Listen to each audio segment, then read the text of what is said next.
साल के सोभोदेरो जे यूसी रसूलाबाद में बल्दियाती इलेक्शन वेझो ईंदे ई पीपी ऐं जेडीए जे बीठल उम्मीदवारनि इलेक्शन मुहिम तेज़ करे छॾी। ॿिन्ही पार्टियुनि विच में कांटे जो मुक़ाबिलो थियण जो इम्कान आहे। एसएस न्यूज़ के रिपोर्टर गुलाम अकबर तुनियो मूजिब जेडीए जे सूबाई अगवान सदर सैयद मोहरम अली शाह लखियारी ऐं एडवोकेट निसार अहमद भंभरो ऐं ॿियनि जा ॻोठ मोथपार जा ऐं ॻोठ मंगणा पोटा में तूफ़ानी दौरा करे मुख़्तलिफ़ बिरादरियुनि जे माण्हुनि सां कॉर्नर गॾजाणियूं कयूं। ॻोठाणनि पारां गुलनि जी वर्खा करे जेडीए अगवाननि जी भरपूर आजियां कई वई।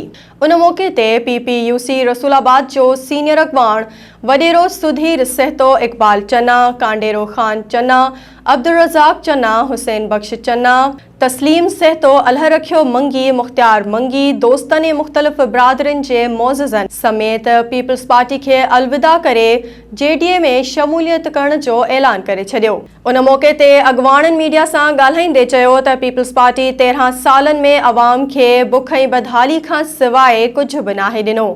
26 जून ते अवाम सितारे ते ठपो हणी इहो साबित कंदो अवाम असां सां गॾु आहे।